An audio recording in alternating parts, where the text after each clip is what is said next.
অবহেলা করছে, ধৈর্য ধরো, একদিন তোমাকে তার প্রয়োজন হবেই।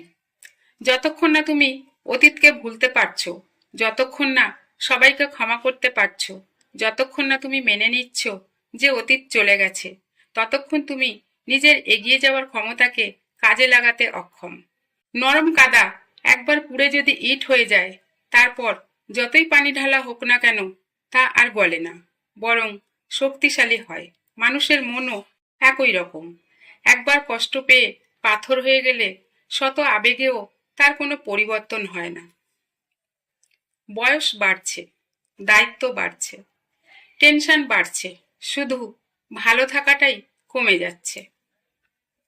সাধারণ মানুষ যতক্ষণ ভালো লাগে ততক্ষণ কাজ করে, আর অসাধারণ সফল মানুষেরা ভালো না লাগলেও যতক্ষণ না কাজ শেষ হয় ততক্ষণ কাজ করে। বিশ্বাস আর ধৈর্য একে অপরের হাত ধরে চলে। তুমি যখন সবকিছুর পরও সৃষ্টিকর্তার উপর বিশ্বাস রাখবে, তখন তোমার জীবনে আনন্দ নেমে আসবে। যখন সৃষ্টিকর্তার উপর তোমার বিশ্বাস থাকবে, তুমি তখন অনেক বেশি ধৈর্য ধারণ করতে পারবে। বুদ্ধিমান ওই ব্যক্তি যে নিজের হিসাব গ্রহণ করে এবং মৃত্যুর পরের জীবনের জন্য কাজ করে, আর নির্বোধ ওই ব্যক্তি যে প্রবৃত্তির অনুসরণ করে আর ঈশ্বরের কাছে অযৌক্তিক আশা করে। সবাই স্বপ্ন দেখে। যারা রাতে ঘুমের অবসরে স্বপ্ন দেখে, সকালে উঠে সেই স্বপ্নকে তাদের কাছে মূল্যহীন বলে মনে হয়।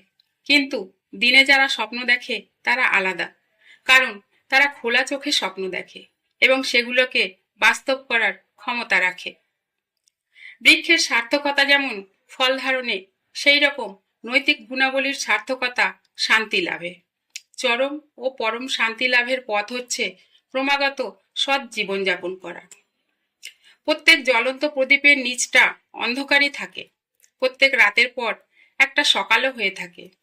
সমস্যাকে দেখে ভয় পেয়ে যায় মানুষ, কিন্তু প্রত্যেক সমস্যার পিছনে আশার আলো থাকে।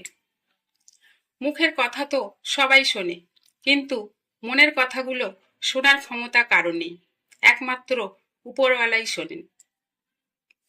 কষ্ট হলো মানুষের জীবনেরই একটা অংশ, যা চোখের জল দিয়ে বের হলেও হৃদয়ের মাঝে আজীবন গাঁথা থাকে।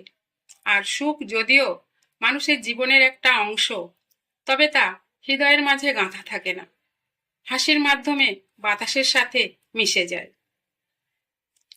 আফসোসের সাথে নিজের দিনকে শুরু করো না, এটা ভেবে যে কালকে তুমি কিছুই অর্জন করতে পারোনি, বরং এটা ভেবে নিজের দিনকে শুরু করো আজ তুমি কি অর্জন করতে পারবে।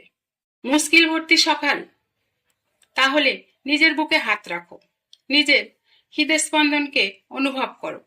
তুমি এখনো বেঁচে আছো, কারণ এই পৃথিবীতে তোমার এখনো কোনো দারুণ কিছু করা বাকি আছে।